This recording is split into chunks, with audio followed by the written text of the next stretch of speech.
Panginoon sa kanyang banal at matamis na presensya na patuloy niyang pinapikilo sa ating kalagitnaan. Praise the Lord. At tayo po mga minamahal, ay tuloy-tuloy na sa ating pong pagpapatotoo, mga minamahal.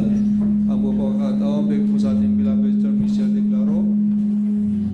Sundan po ng beloved Children's Choir.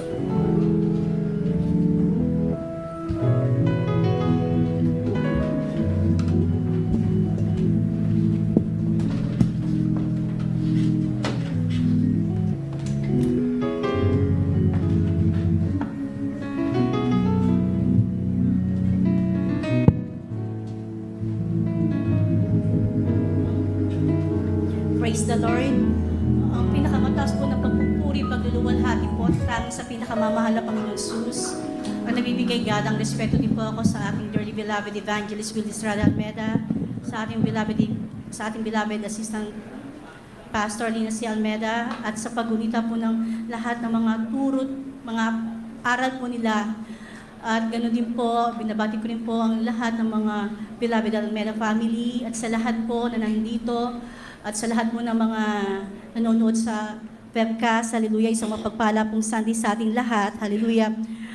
Nagpapasalamat po ako sa dakilang Diyos na muli po tayong pinarating ng ligtas ngayong araw na to para purihin ang pinakamamahal na Panginoon. At sambahin siya. Hallelujah. Una ko pa ipapasalamat sa pinakamamahal na Panginoon sa last Thursday na pinagkalooban ng pinakamamahal na Panginoon ng isang taon. Nag-birthday po si Jepoy, hallelujah, nataglay niya yung kalakasan, karunungan nagbumula sa pinakamamahal na Panginoon. Nandiyan po yung lungkot kasi nga magbe-birthday yung mga anak ko, wala na yung beloved dad nila, pero yung comfort ng pinakamamahal na Panginoon, laging nandyan, hindi nagkukulang.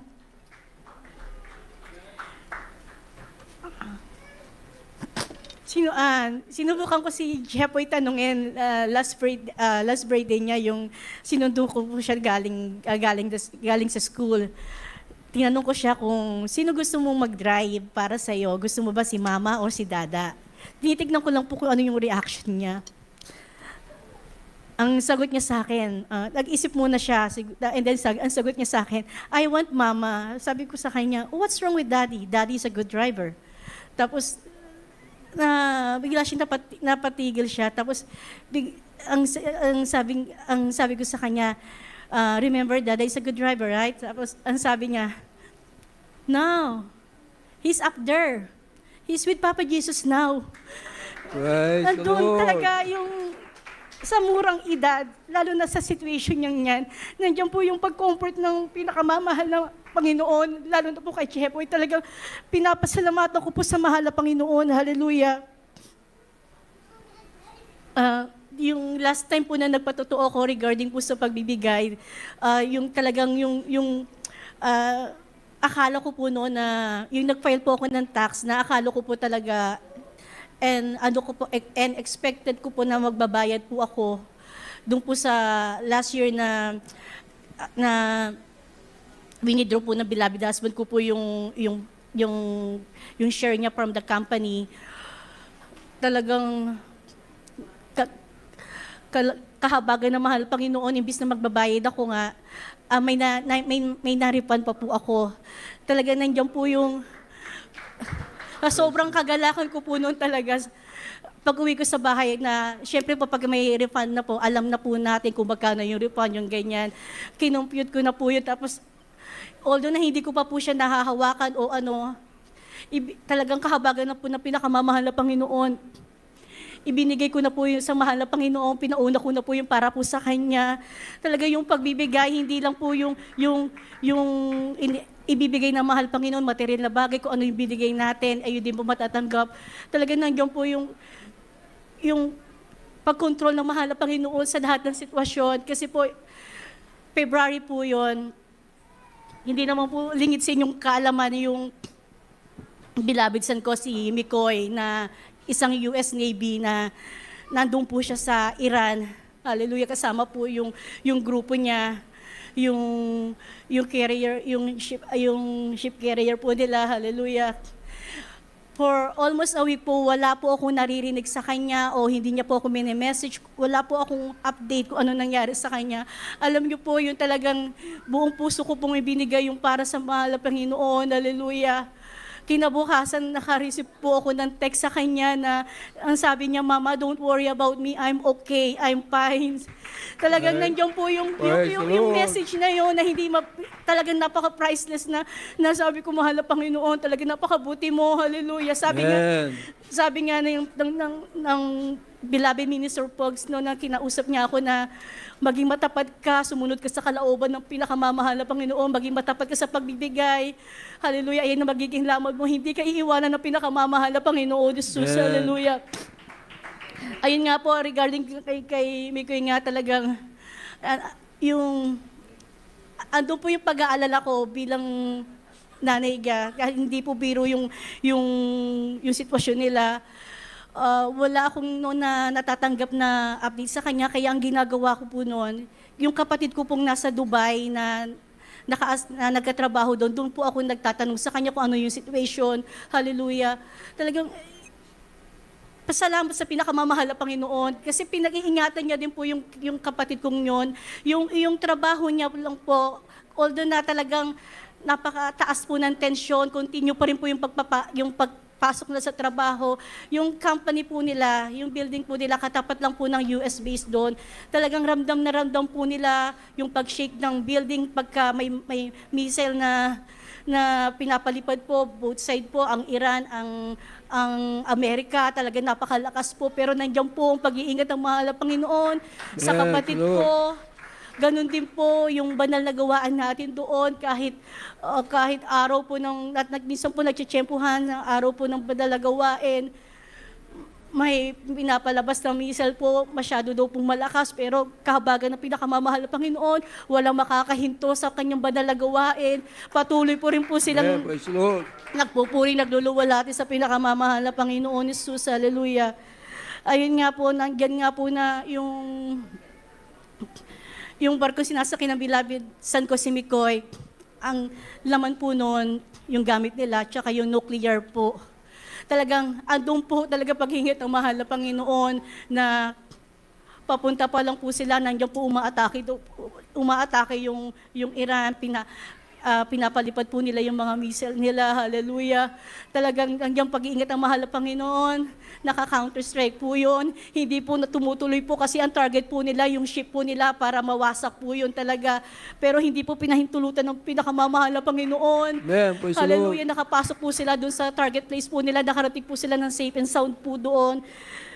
Talagang doon po yung patuloy na hiling ko sa pinakamamahal na Panginoon na pag-ingatan po yung beloved son ko na yan. Talagang sa araw-araw po na pananalangin ko, lalo na sa madaling araw, talagang nagpapakumbaba ako sa mahal na Panginoon na pag-ingatan niya yung anak kong niyan. Sabi ko, mahal na Panginoon, kinuha mo na, nasa piling mo na yung beloved husband ko, pagkalooban mo naman na makauwi ng ligtas, malusog, buhay yung beloved son ko, maglilingkod pa yan sa iyo, mahal na Panginoon. Amen. Paulit-ulit po akong humihingi ng pagsusumamo sa pinakamamahal na Panginoon sa ganung prayer. Hallelujah, talagang araw-araw ako nakaka-receive ng text galing sa beloved in-laws ko kung kamusta na daw po yung beloved son ko. Sabi ko, wala pa akong update, hindi ako nanonood ng balita, sabi kong ganun.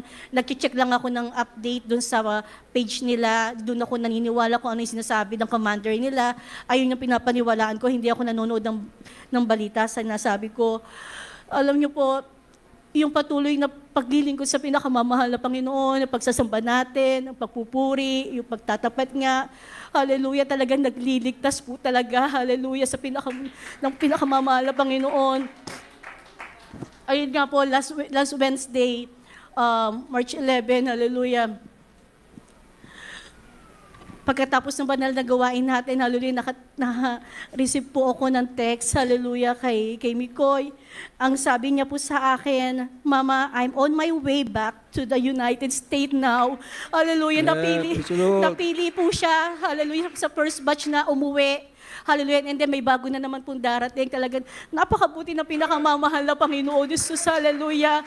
Hallelujah. Lahat yung bilang tao gusto kong matakot, kasi minsan nakikita ko doon sa mga parents o ng mga servicemen na natatakot daw sila, yung ganun-ganun. Bilang tao, sabi ko, gusto kong, bakit masyadong takot na takot? Doon ko na-realize, iba po talaga ang naglilingkod sa pinakamamahal na Panginoon Amen. Jesus. Praise the Lord. Iba yung pag-comfort sa atin. Hallelujah. Ayun, nag-test nga po siya sa akin na napili daw po siya na unang babalik daw po dito sa US. Hallelujah. Tapos sinabi niya na, I'm just waiting for my ticket. Tapos sabi ko sa kanya, sige anak, pagpipray natin na ma-release na yung ticket mo. Hallelujah. Within that day po talaga, hallelujah. Sabi ko, tinext ko siya, sabi ko, Koy, ano na update sa ticket mo? Tapos nag-reply siya sa akin, sabi niya, Mama, nasa New Jersey na ako. Hallelujah. Isang stopover na lang, papunta na ako ng Virginia, doon sa home base niya. Talaga napakabuti na pinakamamahal na Panginoon Jesus. Ngayon po, nandun na po siya sa Virginia, hallelujah. Inaayos niya yung gamit niya, hallelujah, na kinahabagan din po na mabigyan ng pagkakataon na makapag-aral po uli siya. By next week, babalik siya sa North Carolina, and then after a week sa Florida para mag-aral, para kumuha ng bagong task para ma-certified as a aircraft welder naman po. Talaga nandiyan ang pagpapala ng pinakamamahal na Panginoon. Amen. At ganun din po talagang kamangha-manghang kabutihan ng mahal na Panginoon. Hallelujah. Hindi nasasayang yung pag-iyak ko. Panalangin, hallelujah, nating lahat. Lalo na panalangin ng parents in the Lord. Sinabi ko sa kanya, sabi ko, Koy, ano ang next sa plano sa'yo? I-deploy ka ba nila ulit? Tapos sabi niya, Mama, no more deployment from now. I'm good. Hallelujah. Talagang napakabuti na mahal na Panginoon. Hallelujah. Yes, At pag natapos niya yung kahabagan ng pinakamamahal na Panginoon Jesus, hallelujah. Sa unang panalangin po ng ating parents in the Lord and beloved children, hallelujah. Ma-assign na po si Mikoy sa Limor dito po sa California. Kahabagan na pinakamamahal na Panginoon. Talagang napakabuti na pinakamamahal na Panginoon. Hallelujah. Walang sapat na salita. Hallelujah. Kung sa pagpapasalamat sa Kanya. Hallelujah. Talagang napakabuti na mahal na Panginoon. Hallelujah. Hanggang dito na lang po ang lahat po ng kapurihan. Pasasalamat tanging sa pinakamamahal na Panginoon po lamang. And praise the Lord, palakpakan po natin ang ating pinakamamahal na Panginoon. God bless you po, beloved Sir Michelle Declaro, sa pinagpalang patutong yan. Napakabuti ng ating pinakamamahal na Panginoon, mga minamahal.